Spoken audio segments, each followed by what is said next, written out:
Mãe querida, nos acolha em seu peito. Necessitados que somos deste seu amparo e deste seu carinho. Pelas mãos desta mãe amorosa, ela nos leva até seu filho Jesus. Mestre Jesus, nosso irmão maior, que quando conosco caminhou, exemplos de amor e a luz que leva até o Pai, deixou marcado para que nós pudéssemos seguir. A luz do Evangelho de Jesus, a luz da Boa Nova. Irmão querido, não permita que nos desviemos deste caminho de luz. E juntos chegamos até o Pai, Senhor de nossas vidas, a quem agradecemos a oportunidade desta reencarnação. Pai querido, Pai amado, receba o nosso louvor através da prece que Jesus nos ensinou. Pai nosso que estais nos céus, santificado seja o vosso nome. Venha a nós o vosso reino. Seja feita a vossa vontade, assim na terra como nos céus. O pão nosso de cada dia nos dai hoje. Perdoai as nossas ofensas, assim como nós perdoamos a quem nos tem ofendido. E não nos deixeis cair em tentações, mas livrai-nos de todo mal. Que assim seja. Vamos permanecer nesta vibração. Hoje os tratamentos serão os passes coletivos. E aqui já deixo o meu agradecimento e as minhas boas-vindas ao nosso irmão Orlando e à sua esposa Letícia, que tanta alegria nos traz com a presença deles. Muito obrigado. Vamos manter esta vibração para o tratamento de passes. Que assim seja.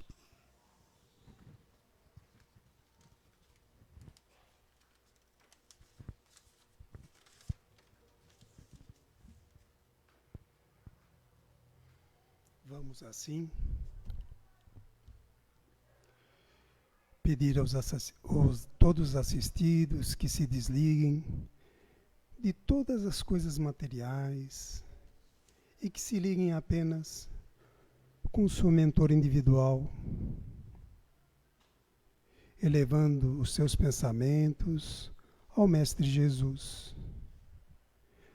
Continuando nesta vibração de amor, vamos pedir aos mentores espirituais desta casa que possam trazer para todos os irmãos que aqui se encontram o tratamento que necessitam.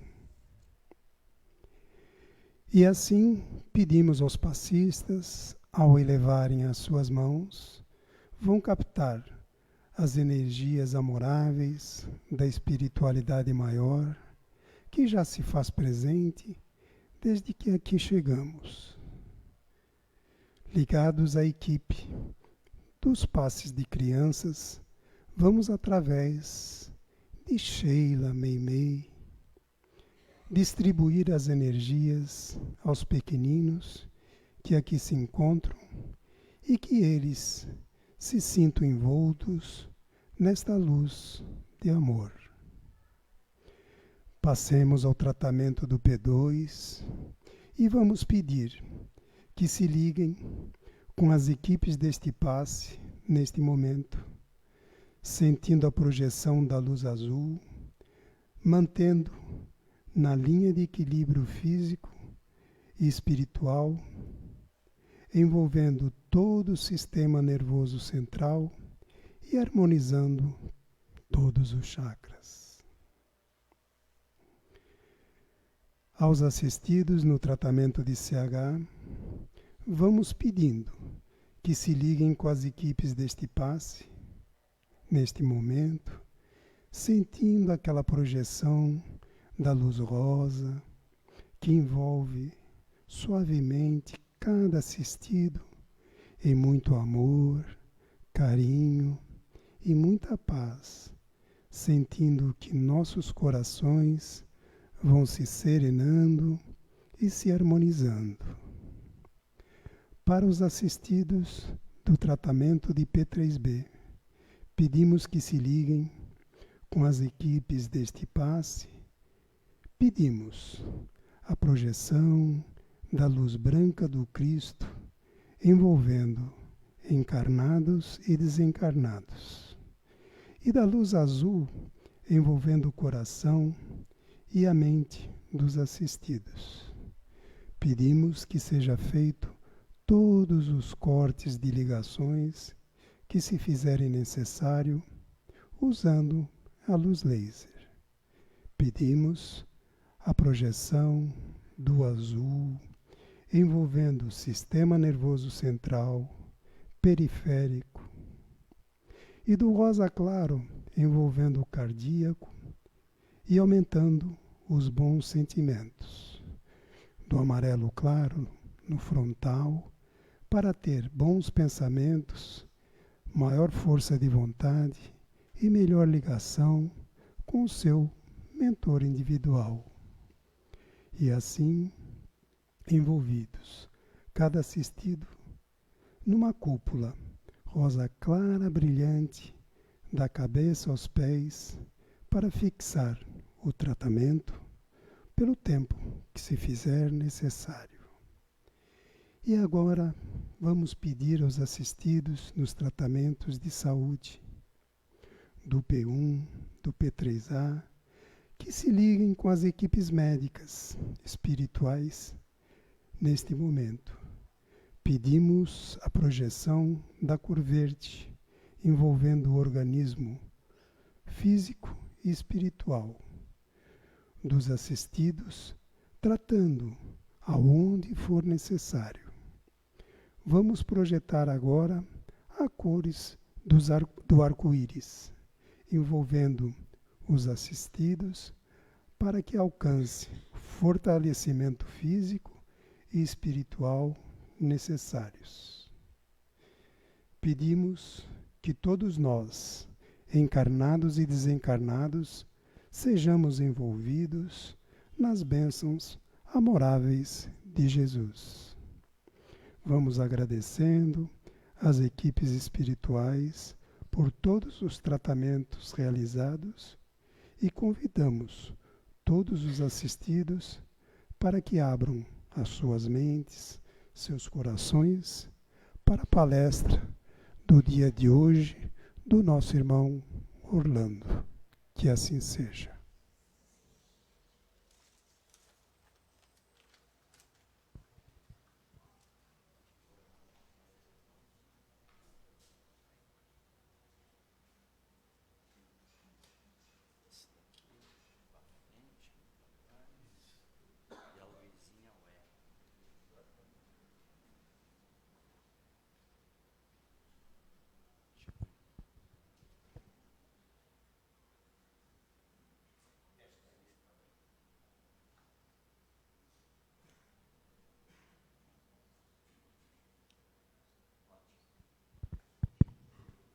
Boa tarde a todos.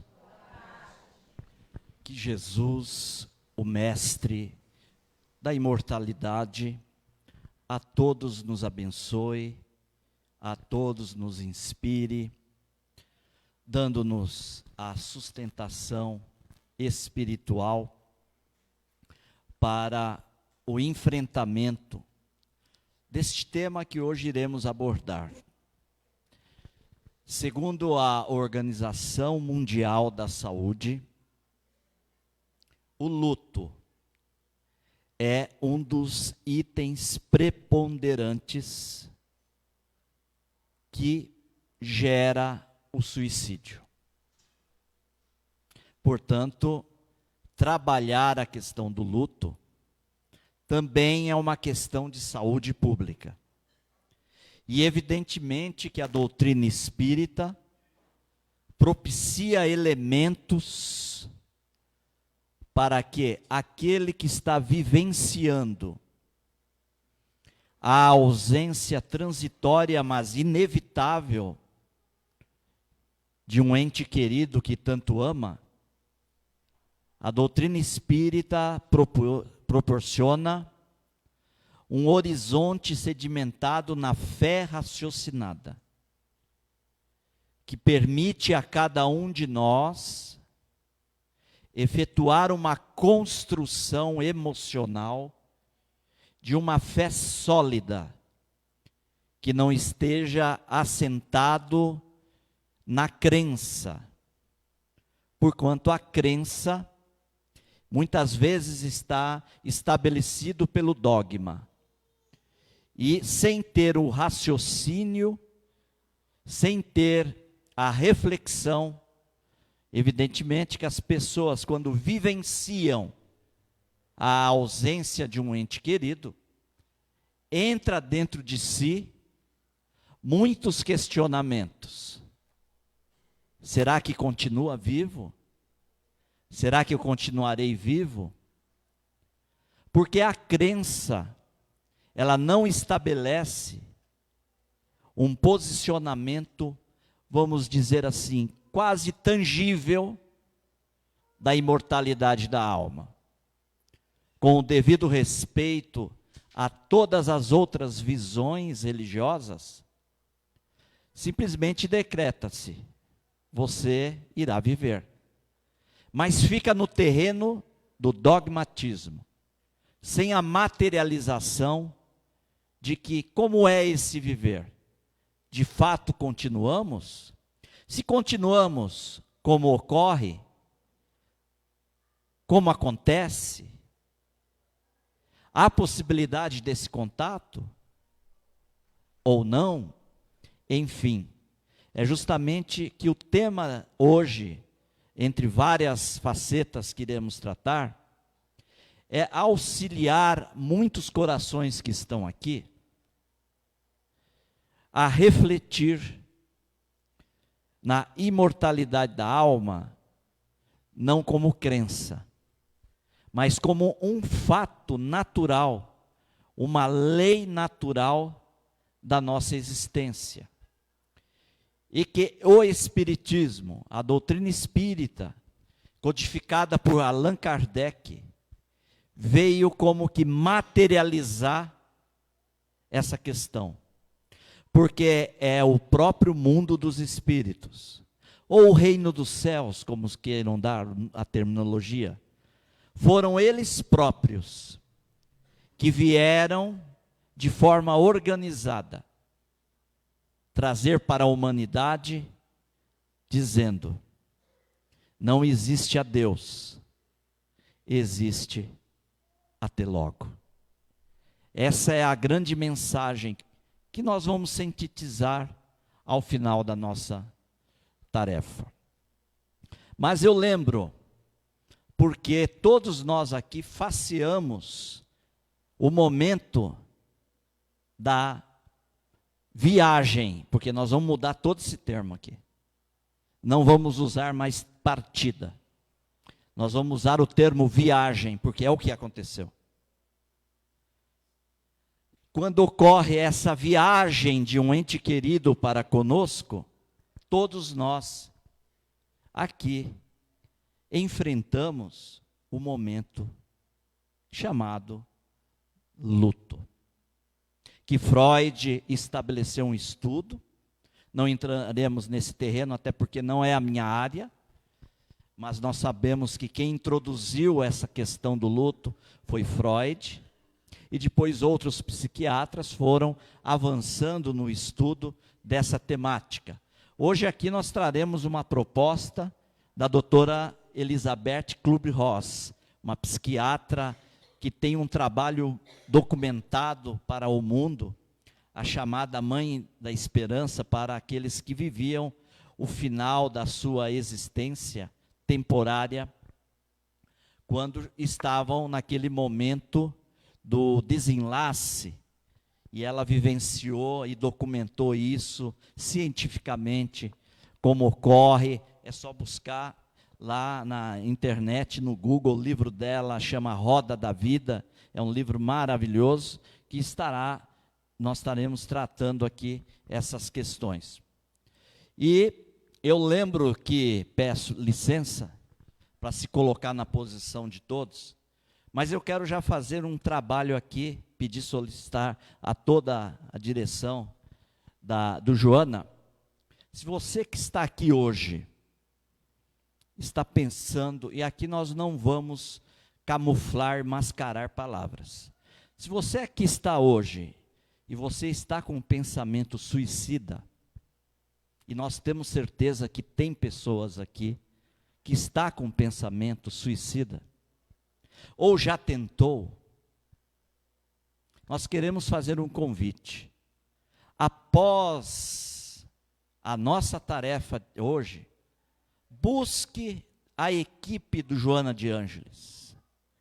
Eles estão de braço aberto para dialogar fraternalmente contigo. Curitiba, em uma psicografia, que nós fizemos esse convite, onde estávamos com a presença de 800 pessoas, 45 pessoas buscaram o atendimento fraterno, porque estavam naquele momento, naquele dia, com o pensamento de suicídio. Então, após essa terapia que nós vamos fazer junto, nós te convidamos para que venha abraçar junto conosco, para que você tire essa ideia, porque ninguém morre. Cometer o suicídio é complicar a própria existência. Até porque se você pensa que em praticando o suicídio, porque você está com uma saudade quase que insuportável, não quer mais continuar, não quer mais viver. Se você pensa, nós vamos mostrar aqui, que praticando isso, você vai reencontrar quem você ama, esquece. Esquece. Porque você está entrando numa estrada contramão da vida. Portanto, vale a pena continuar com a saudade, mas administrando-a, que é o trabalho que nós faremos aqui hoje, dando elementos para que se administre essa questão. Porque também não vamos enganar. Ninguém aqui, não existe remédio, nem alopata e nem homeopata, para diminuir a saudade.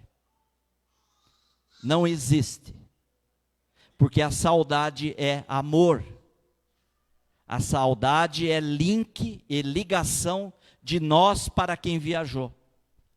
O que nós precisamos, e hoje é a tarefa do tema, é fazer com que essa saudade que sentiremos até o último momento dos nossos olhos físicos, se transforme na saudade esperança, e não na saudade desespero,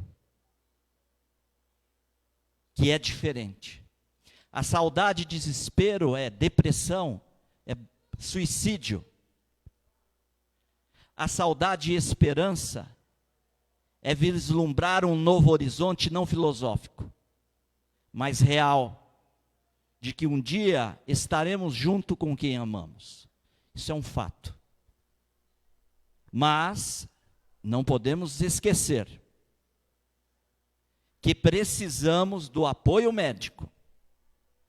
O tratamento espiritual na casa espírita não dispensa o tratamento médico. Carecemos de fazer essas duas linhas de tratamento, porque nós somos corpo somático, biológico. O luto, muitas vezes, irá afetar questões biológicas, e nós carecemos da medicação, do tratamento psicológico, ou do tratamento com a medicação, como sendo um suporte para nós suportarmos também fisicamente. Mas quando nós aliamos ao tratamento espiritual, nós fortalecemos esse conjunto, espírito, perispírito, que é o corpo espiritual que Paulo de Tarso já falava, e corpo físico. Então precisamos ter em mente essa questão aqui. E eu lembro, determinado dia, era 6 horas da manhã, eu estava encaminhando para uma panificadora, quando ainda morava aqui em São Paulo, na cidade de Osasco, a qual sou natural. E naquele dia, eu caminhei buscando a panificadora. Era um silêncio absoluto na rua, eu tinha descido o prédio, a movimentação ali ainda era nula. E quando eu fui caminhando, eu escutei um barulho de passos. Alguém estava caminhando atrás de mim. E evidentemente que por uma questão de segurança, eu fiz o gesto que todos fariam, dar uma verificada. Mas eu verifiquei que não havia ninguém caminhando. Mas quando eu retornei, um painel se materializou atrás de mim. Eu vi um coral que cantava. E entre o coral eu pude divisar o meu pai, que já havia retornado à vida espiritual. E ele simplesmente me disse: ficará tudo bem. Eu saí desse transe,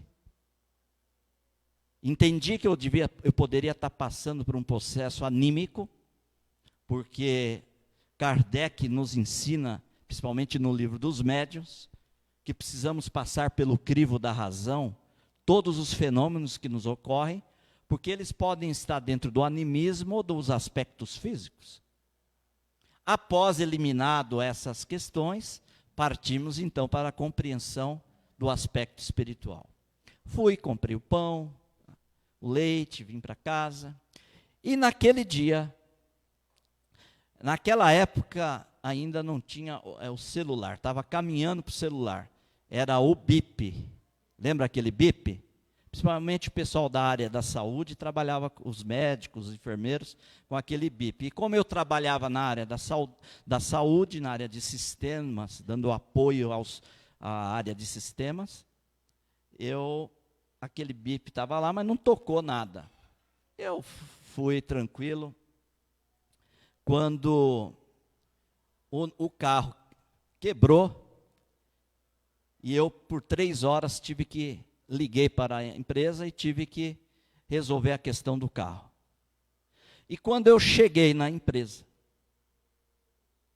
que eu passei a sala principal e fui para a área, naquela época já não era mais DPD, Departamento de Processamento de Dados, que é bem antigo.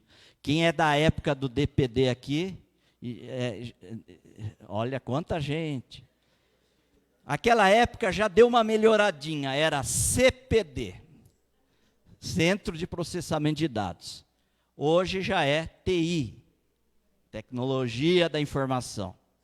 Olha como nós vamos, exatamente. E quando eu adentrei, a minha colega falou assim: teu irmão ligou e pediu para que você ligasse. E quando eu entrei na sala principal, que era o servidor ficava, eu liguei para o meu irmão, e a notícia própria do meu irmão, que é o jeito dele, ele não fica. A mamãe acabou de desencarnar. Porque ela, 2 meses antes, havia passado por uma cirurgia cardíaca, colocando a ponte de safena, e não resistiu, e veio, então, a desencarnar. Aí eu pude compreender qual era a mensagem que meu pai já havia, porque naquele horário, era o horário que o meu irmão correu com ela até o INCOR. Quando se achegou na emergência, não houve tempo. Ela veio a viajar. E todos nós sabemos o que representa essa mensagem, esse momento, não é verdade? quando chega essa notícia, todos os nossos castelos desmoronam. E a gente compreende que não basta só conhecer a doutrina espírita.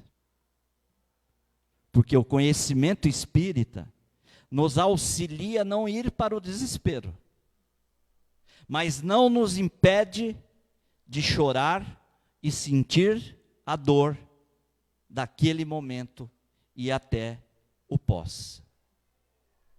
O que a doutrina espírita nos auxilia, dentro desse entendimento, dessa compreensão, é poder vivenciar e enfrentar o luto com dignidade, com heroísmo por eles.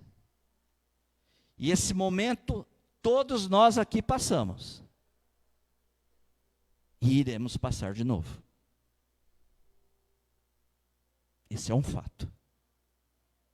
A pergunta é, como que estamos aqui para esse novo enfrentamento? Não queremos trazer aqui, que eu já estou vendo, olhos de lágrimas e choro. Porque eu trarei 2 fatos inéditos aqui, importantes para vocês, de imortalidade da alma, que irá auxiliá-los a pensar na fé raciocinada.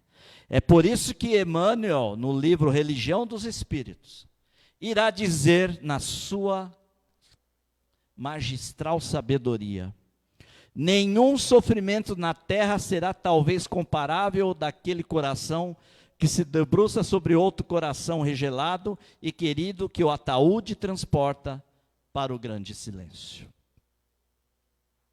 É o momento mais difícil. E sabe qual é o momento mais difícil? É quando a administração do velório chega e fala assim: temos mais 15 minutos. Ali a casa cai. Porque até aquele momento você está ali, parece que anestesiado. Não é assim? Mas na hora que a administração fala, daqui 10, 15 minutos,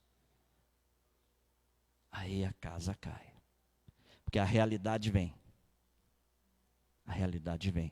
É por isso que Emmanuel está dizendo: nenhum sofrimento na terra será talvez comparável a isso que estamos mencionando. E a questão de como enfrentar está relativo também à forma operandi que ocorreu a desencarnação do nosso ente querido. E também tem um outro elemento: qual é o nosso posicionamento perante a vida? Como é que eu encaro a vida? Como eu interpreto a vida? Sou materialista? Sou evangélico? Sou católico? Sou budista? Sou espírita? Porque isso é um elemento e um fator que irá influenciar no seu enfrentamento. Mas também nós não podemos esquecer que a forma como ocorreu também às vezes dificulta esse nosso entendimento. Porque uma é a morte natural. A pessoa ficou doente, passou mal, lutou até o último, e de certa forma, mesmo com dor, nós compreendemos que é um processo passível de vivenciarmos no mundo físico com essa carcaça, não é? Mas o difícil é uma bala perdida. O difícil é o seu filho, a sua filha, seu sobrinho, o seu marido, e etc., não importa. É sair, entrar num banco, acontecer um tiroteio ali, como ocorreu agora em Viracopos. É diferente entender essa questão. É difícil entender um acidente que, entre aspas, houve um culpado. Então, cada um terá um impacto diferente para essa questão, que deve ser considerado quando nós fazemos o atendimento fraterno na casa espírita, que é diferente o posicionamento de cada um. Mas aqui, agora trago o trabalho da doutora Elizabeth Kubler-Ross. Nós podemos passar por 5 fases no luto. Pelo menos 2 todos passam. Não significa que passaremos as 5. E eu quero agora vir o cenário antes do desencarne e depois do desencarne. Antes do desencarne, o primeiro passo é a negação. Quando recebemos um diagnóstico, o nosso ente querido está por um momento difícil, está passando por um trânsito difícil, e nós sentimos e sabemos disso. O primeiro movimento que a gente tem é o de negar que aquilo está acontecendo. Porque é aquela conversa que é muito verdadeira. A chuva parece que só cai no vizinho. Mas quando cai dentro do nosso terreno, a realidade é incontestável. Então, o primeiro passo é a negação. O segundo passo é a raiva. E por que isso está acontecendo? Que Deus é esse? É uma briga. E essa raiva, ela se estende, porque dependendo como perdura esse tempo difícil, essa raiva se estende para os familiares, se estende para o amigo de trabalho, e se estende na via pública, se estende no contato social. A pessoa está vivendo aquela dor, ela está tão revoltada, que uma forma dela se defender da dor dela é a raiva. E a raiva dela é atacar, ofender as pessoas que estão à sua volta. Esse é um processo antes. O outro é a barganha. Aí não tem qualquer estrutura, não é? Porque quando o médico chega e fala assim, estou dando um exemplo, o que a medicina fez, já foi o que conseguiu. Agora, você tem fé? Já ouviram isso? Alguém já passou por isso, né? Do médico fala, olha, agora está na mão da tua fé. Não é? E aí, não importa a tua religião, porque você procura a capelinha do hospital, independente se você é católico, evangélico ou espírita. Você vai lá na capelinha, se ajoelha e fala assim, Senhor,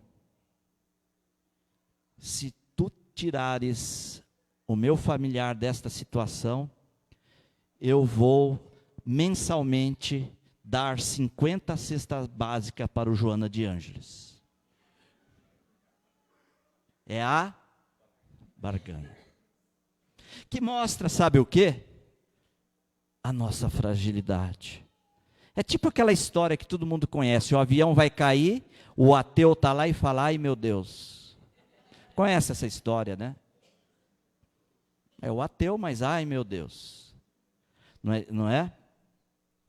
E o outro fato é, que pode caminhar conforme perdura o tempo dessa provação, é a depressão. E o que se pretende atingir é a aceitação.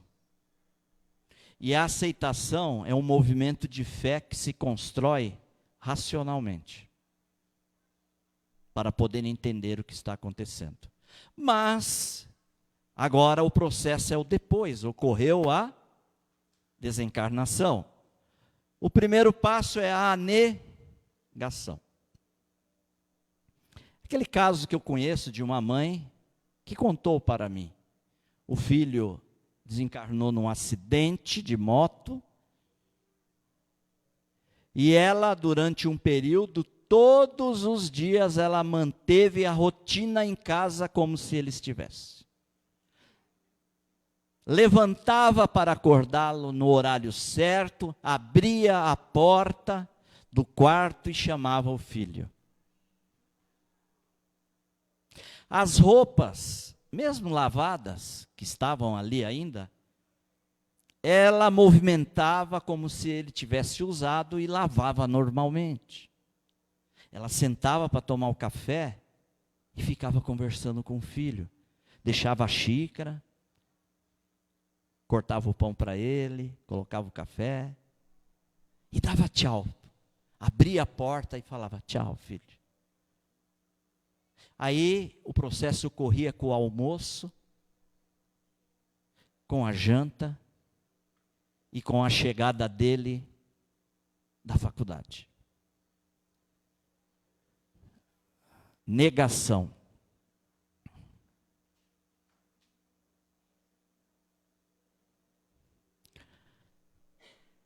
Graças a Deus, essa mãe encontrou a doutrina espírita e pôde reverter o quadro. E sair desse processo doentio, mas que devíamos respeitar. Porque quem de nós aqui poderemos dizer que não faríamos o mesmo? Mas ela buscou a casa espírita. Ela buscou o entendimento da doutrina espírita sobre a questão da morte que não existe. Porque em espiritismo a morte está grávida de vida. Em espiritismo a morte é apenas um processo que desencadeia o nosso encontro com nós mesmos no novo amanhecer. E aí o outro processo é a raiva. Quantos passam, dando exemplo, tem 3 filhos, um desencarna, e aquele pai ou aquela mãe vive só pelo filho que desencarnou, e passa a desconsiderar os 2 filhos que continuaram. Eu ouvi isso de um senhor dizendo: para mim, já cuidei, já eduquei. Para mim importa é o que está lá. Eu quero saber como que está, quando que eu vou vê-lo, por que isso aconteceu. A pessoa entra num processo de raiva. Barganha não existe mais, não tem como. Mas a depressão é o que maior toma conta destas pessoas. Contou-me o amigo e médium Alaor Borges, de Uberaba, que ele psicografou 4 vezes a carta para uma mãe da filha. A mãe não suportou e cometeu suicídio. Porque não basta só a carta. É preciso o entorno. É preciso muito mais. A carta é um comprimido homeopático, um glóbulo homeopático, que nos dá um respirar para continuar. Sabe por quê? Porque em vez dela compreender na carta a imortalidade da alma, os dados que estavam ali dizendo: é minha filha, realmente os fatos estão aqui, ela quis ainda ficar mergulhado na dor. E se procurasse, não importa, não precisava ser o espiritismo, mas se procurasse um terreno de trabalho espiritual, católico, evangélico, Xexonoê, né? Ela iria se tratar e preparar o terreno do espírito dela. Porque as cartas, todas elas que venham por vários medianeiros, elas são glóbulos homeopáticos para te ajudar a respirar. Mas para você continuar respirando, você precisa muito mais. Você precisa entrar no entendimento da doutrina que você quer professar.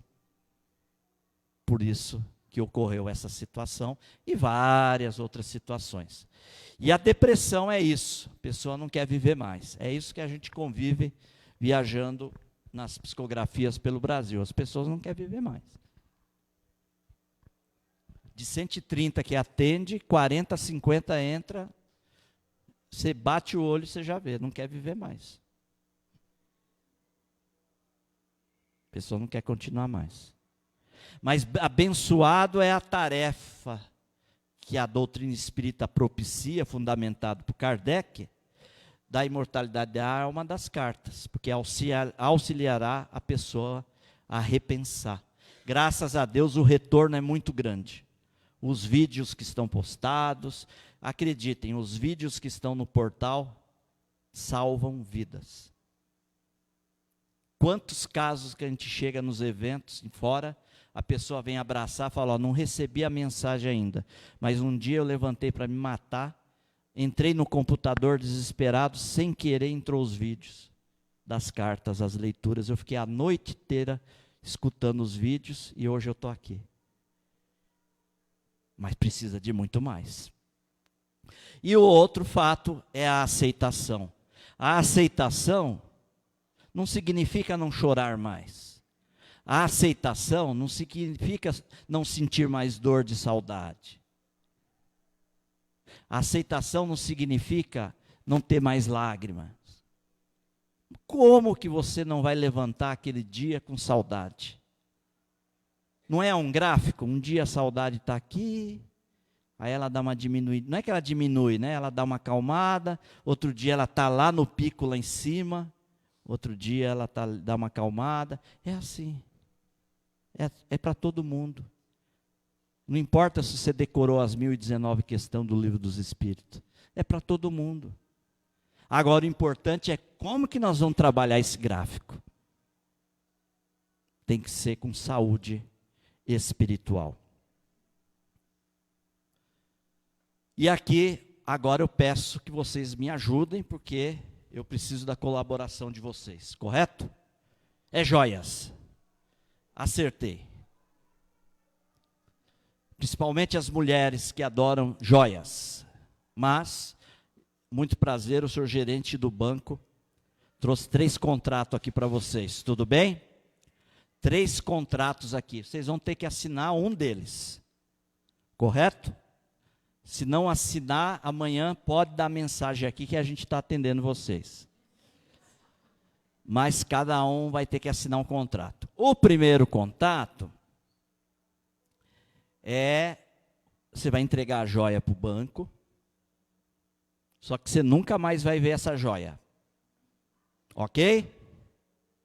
O segundo contrato, vocês vão entregar a joia para o banco. Mas de vez em quando vocês vão ver a joia lá de longe, mas não pode pegar.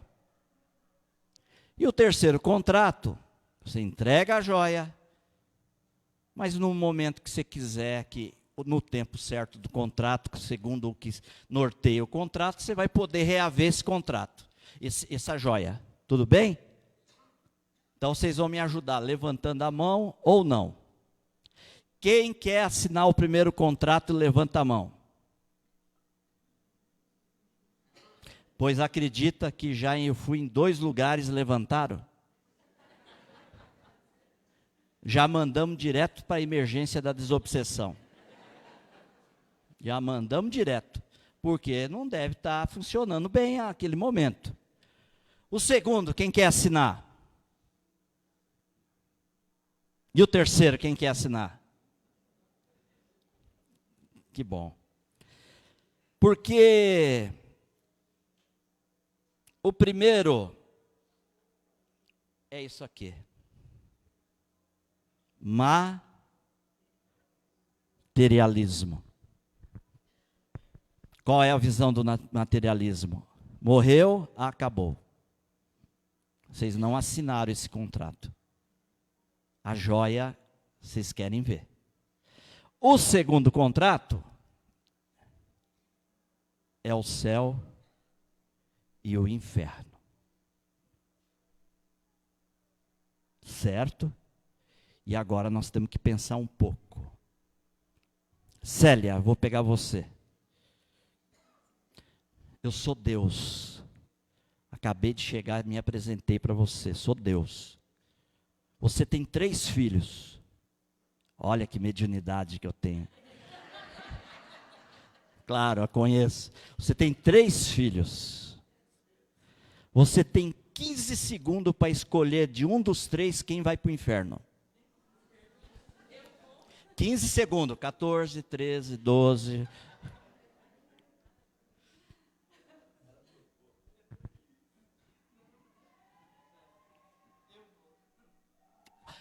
Você vai. Putz. Olha que coisa linda. Ela vai. Eu pergunto para vocês aqui. Nós somos maiores e melhores do que Deus?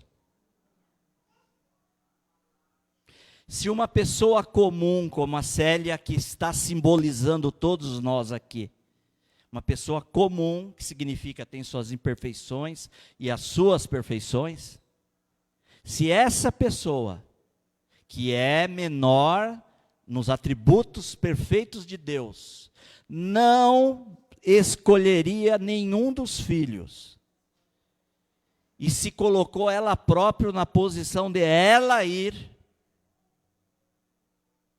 eu pergunto para vocês, a lógica em pensando em Deus, na existência do inferno? Existe lógica?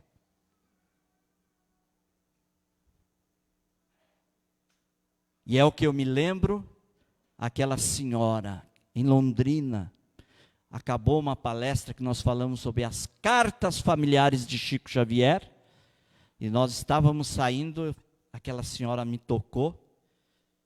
Quando eu olhei, ela disse, chorando,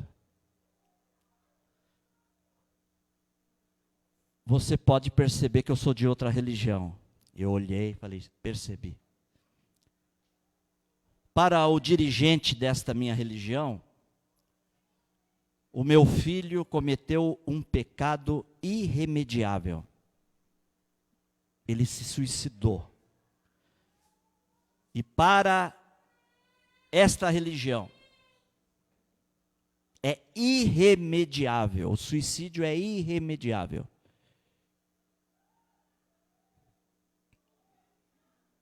Ou seja, vai ficar no inferno para a eternidade. E ela disse, eu não consigo entender isso. E ela me perguntou, o que o Espiritismo tem para me dizer? Eu falei para ela assim, a senhora conhece a parábola do filho pródigo? Sim. Então, aquele homem aceitou o Senhor que um de seus filhos pegasse as suas heranças e saísse para a vida. Esse filho, em determinado momento, não soube utilizar as heranças, faliu, entrou em penúria total, e em dado momento ele tomou uma decisão de voltar para o pai, pelo remorso do que ele fez, do erro que ele cometeu. E quando ele chegou, foi se achegando na fazenda do pai, o pai o avistou, mandou preparar a melhor festa para o filho, colocou um anel até ele, e ele retornou à casa do pai. Eu perguntei, quer falar? É um Palio EYM 6694 e um Linea FDI 8536.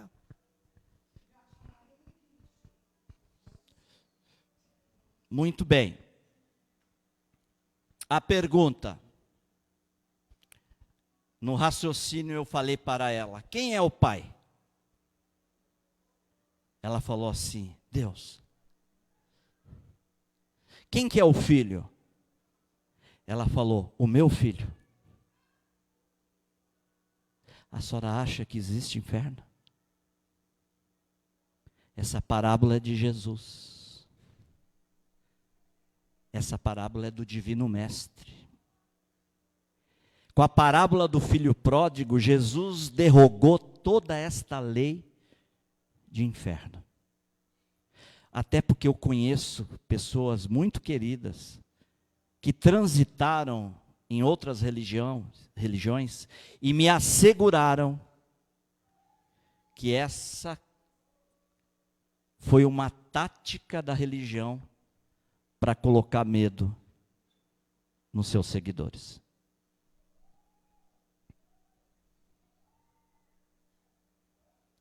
Eles me asseguraram.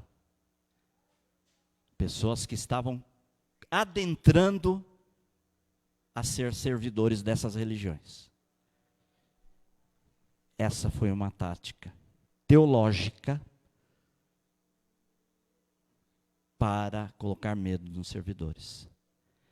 Porque não há lógica em colocar isso como doutrina se o próprio mestre diz que não existe na parábola do filho pródigo. Esta senhora, não sei como foi o caminho dela, eu sei que na psicografia ela estava, não veio a mensagem do filho, mas espero que essa reflexão ajude todos nós aqui, porque espiritismo é fé raciocinada.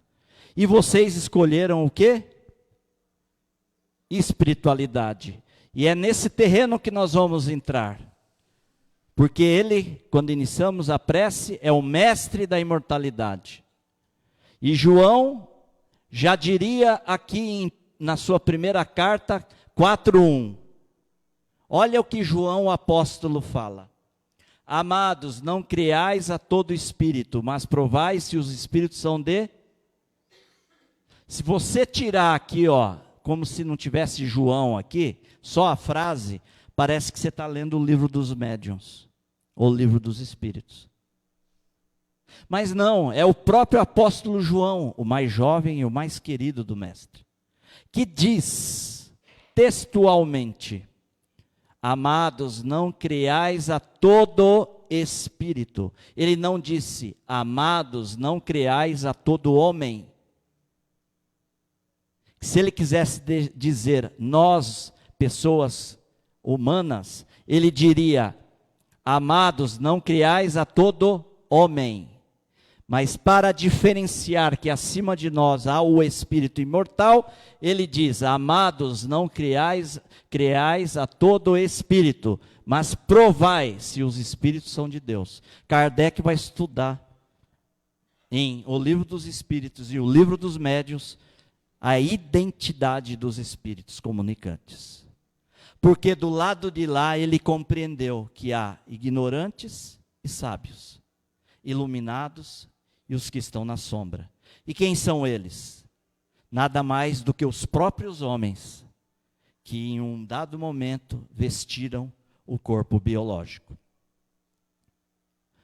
E aqui Kardec irá perguntar: a alma após a morte, pergunta para os espíritos, conserva a sua individualidade? Sim, jamais a perde. Que seria ela senão a conservasse? O que significa que quando nós fazemos esse movimento para a vida espiritual, nós somos nós. Sabemos daquele momento que ocorreu de nossa existência, dos nossos familiares, inclusive da conta bancária se nós deixamos negativo. Inclusive se nós deixamos dívidas, nós lembramos. Ok? Então, quando vocês forem dormir, se vocês acordarem em um outro local achando que é um sonho, se lá não falar em cartão de saúde, se você perguntar como que eu vou pagar e falar que é de grátis, já deu a senha. Você já viajou para o mundo espiritual. Muito bem, aqui pulando, Chico Xavier e as cartas familiares. Desde 1980, eu vi essa festa que eram as cartas familiares do Chico. E eu quero trazer um negócio aqui para vocês, que é o tema que nós começamos. Você que tem um familiar aí que se suicidou, não se preocupe. Não se preocupe. Não vai lips literis no livro Memórias de um Suicida. Cada caso é um caso. Cada suicídio, a contabilidade divina é marcada pela misericórdia.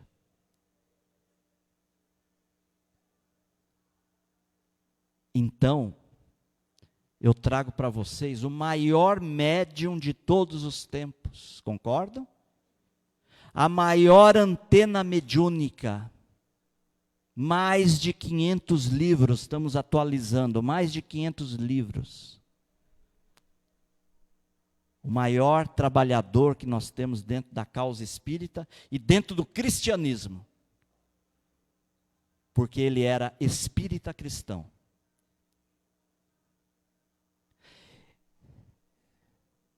Pôde trazer mais de 130 livros documentados as cartas familiares. Olha que bonito aí. Quem quiser procurar, eu tenho uma palestra no YouTube que é As Crianças no Mundo Espiritual. Eu tenho uma palestra lá, é só procurar. Chama As Crianças no Mundo Espiritual. E aqui eu estou trazendo o caso da grafoscopia, que é a prova da imortalidade, em que nós temos um caso aqui de uma senhora, e Chico psicografou em italiano. Aqui é a carta dela quando encarnada e aqui é a carta dela quando desencarnada. Feito a grafoscopia, que é uma ciência que estuda a gênese através das nossas caligrafias, e tem vários materiais aqui, o detalhe, né, do psicografado do que ela escrevia. Chegou-se à conclusão de que, pela ciência, aquela carta que Chico psicografou realmente é da morta. E a psicografia está em italiano. Mas quero trazer esse caso aqui, que é da Fernanda Luiza Batista. Olha a data. Ela nasceu em 67 em Franca e desencarnou em 80 em Franca. Ela cometeu suicídio. Ela pegou a arma do pai e atirou contra ela.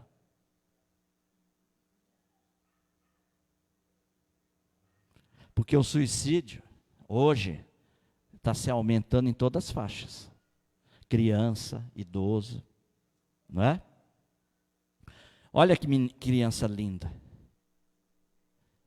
Depois, olha, de 6 meses da desencarnação.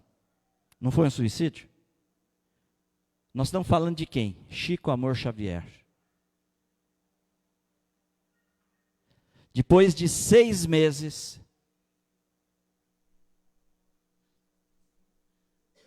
está aqui, desculpa. Olha lá, 25 de abril de 81, está aqui uma parte da mensagem.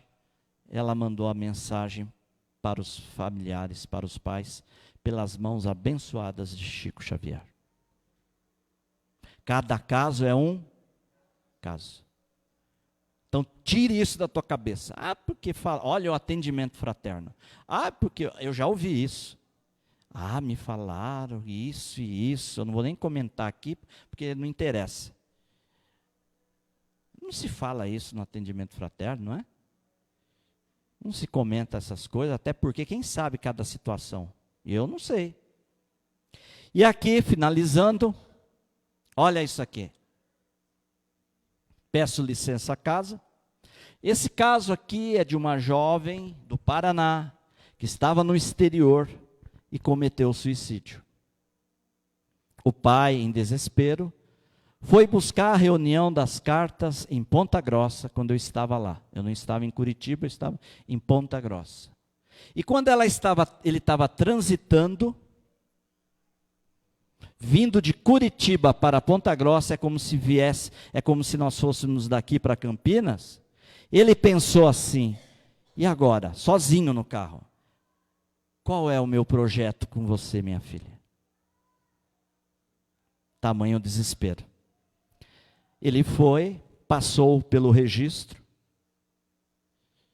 e a filha traz na carta várias informações identificadoras, e quero deixar uma coisa muito clara aqui.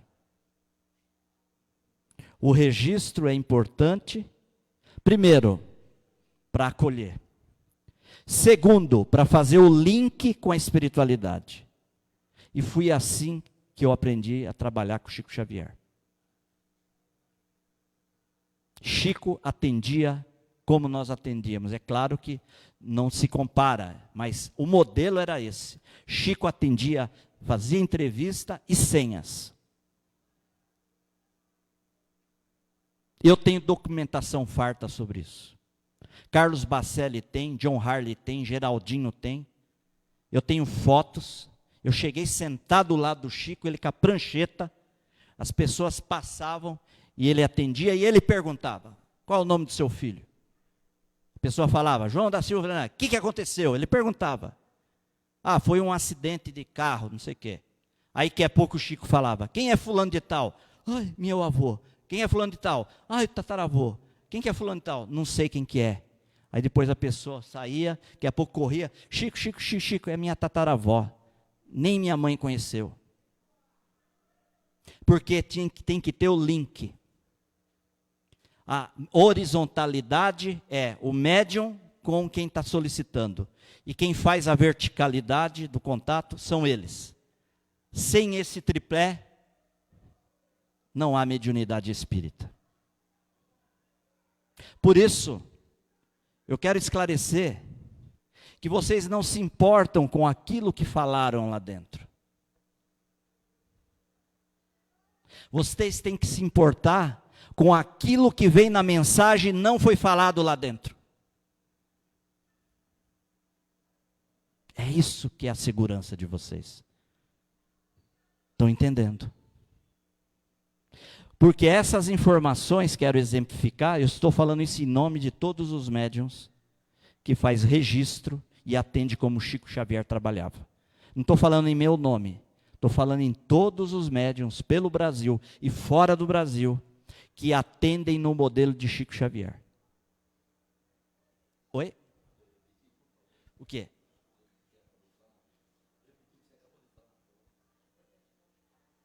O importante não é o que fala. O importante é o que se vê na mensagem. Até porque, se todos que entram, 130, falam lá dentro, a minha esposa já falou que se eu decorasse tudo, ela ia levar eu para a NASA. Porque entra você, fala X, entra você, fala Y, entra você, fala W, entra você, fala A, entra você, fala B, entendeu? O que você falou mesmo? Não tem como. Certo? Isso eu quero dizer, eu preciso falar no momento que nós estamos vivendo hoje da psicografia. Mas, vamos ao nosso tema. Olha aqui, olhem bem a foto. Eu estou encerrando, é só essa parte. Olha que ela coloca aqui no final da mensagem: ainda tenho aquela mecha de fogo no cabelo. Ela faz uma orelha, o brinco, e aqui ela faz o dedo como se estivesse cumprimentando. Correto? Agora olhem.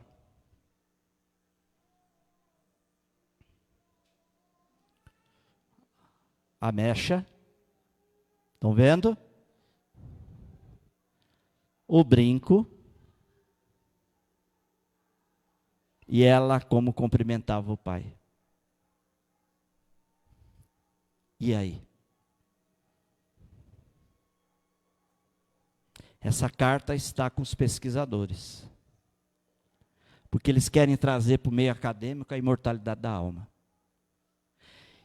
Mas o mais interessante, além desses fatos que estão aqui, que ela deixou a identidade dela, correto?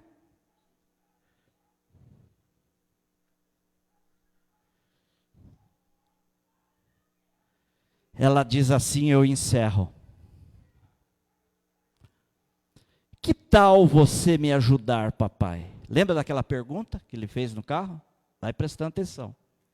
Que tal a gente formar uma força-tarefa, eu daqui e você daí, para a gente ajudar as pessoas que pensam em suicídio? Ela praticou o quê? Qual é a tarefa dela agora? Ela quer ajudar quem está pensando em fazer. Olha quantas pessoas não estão aguentando a si mesmas, não é, queridos?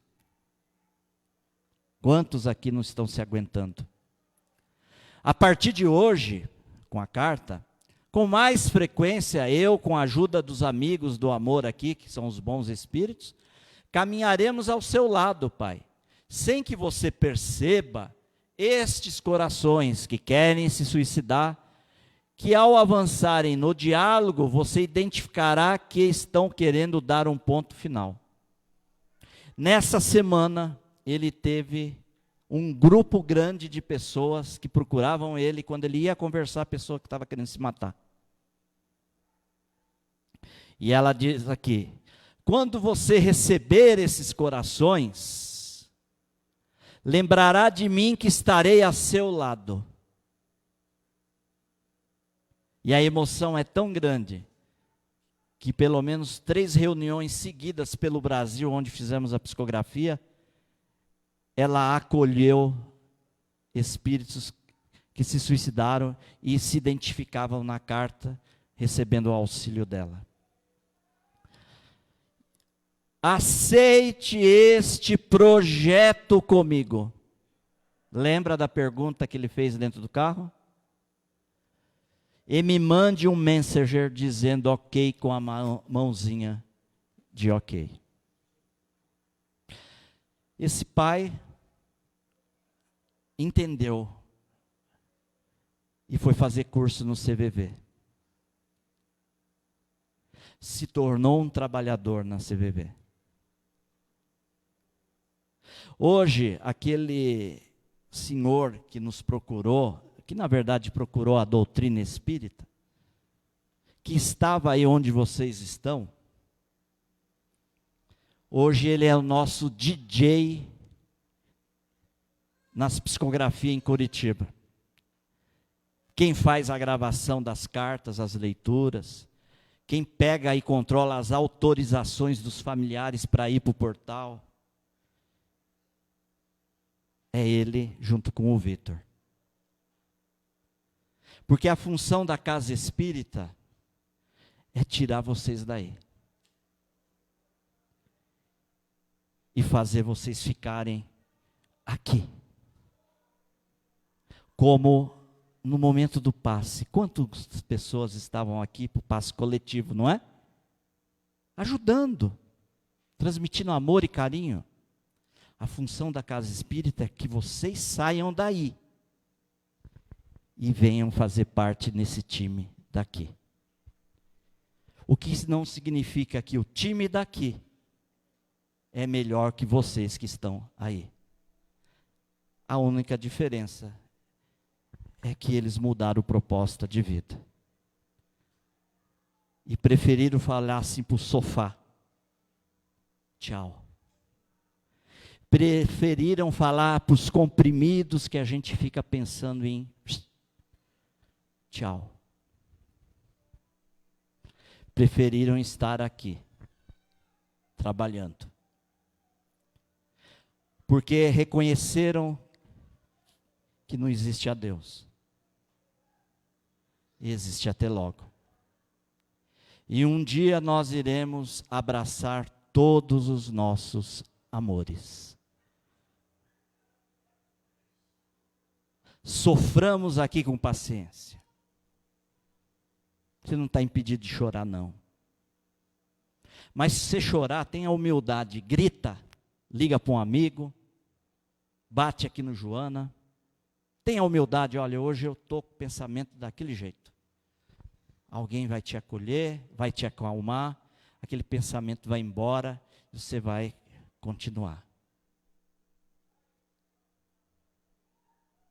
Eu pergunto para vocês que estão no sofá e não querem caminhar mais: é esse presente que você está dando para quem te ama do outro lado? Faz uma pergunta para você. Hoje, se teu ente querido viesse te visitar, de que forma ele te encontraria na tua casa? Qual é o tipo de recepção que você faria para ele? Ele entraria no teu quarto e ficaria a noite inteira e vendo você o dia inteiro na cama e não levantando? Ou ele viria você lá, lavando a louça, indo para o teu trabalho? E se você pega o metrô, ali você está com o fone de ouvido, está tocando uma música, aí naquele momento toca a música que ele mais adorava, aí você vai chorar. Ele vai estar do lado de você dentro do metrô, mas ele está vendo que você está indo trabalhar, você está indo seguindo a tua vida. E ele vai se sentir tão honrado. Sabe por que ele vai se sentir tão honrado? Ô mãe, ô pai, ô meu amor, você está sentindo minha falta aí vendo a nossa música? Ai, que bom. Deixa eu te abraçar. Tenha paciência. Um dia nós vamos estar juntos. Que o Mestre da imortalidade nos abençoe. E se você ainda está com esse pensamento, não precisa, não é para levantar a mão não, não é isso. Ninguém vai expor ninguém aqui não. Com jeitinho, chega num trabalhador que está com o crachá e fala assim: eu estou precisando conversar com você. E eles vão entender.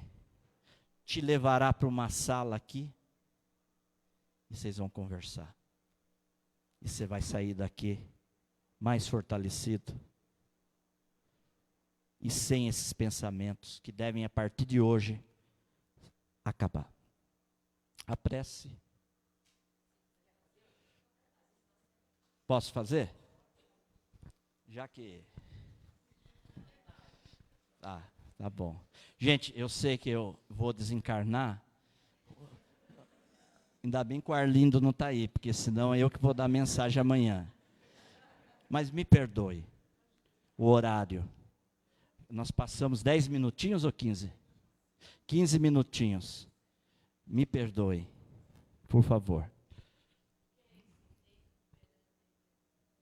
Muito bom. Vamos fazer uma prece, então. Eu convido vocês a essa prece singela.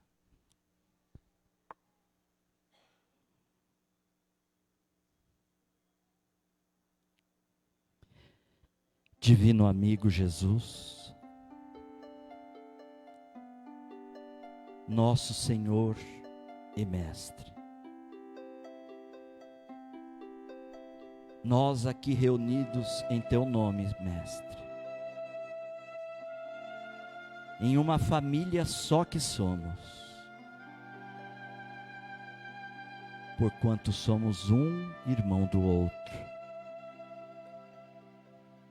na grande genética espiritual de Deus. Pedimos-te que tuas mãos dadivosas acolham-nos, que as nossas dores e feridas espirituais morais encontrem serenidade no porto de teu coração. Mas queremos te pedir e te rogar, Mestre de Nazaré, envie a nossa mensagem particular para aqueles que tanto amamos e que hoje se encontram domiciliados na pátria espiritual. Que cada um de nós aqui presente, com toda a força da alma, da coragem e da fé raciocinada, abrace o teu ente querido, coloque ele à tua frente, abrace-o, fala do teu amor para com eles, porque este telégrafo espiritual chegará sem dúvida alguma no seu destino certo. Retornemos em paz até os nossos lares, que Deus nos proteja até chegar ao nosso local de destino por agora, mas principalmente protegendo os nossos familiares que ali ficaram. Na tua paz, Mestre Senhor, nós te agradecemos. Assim seja.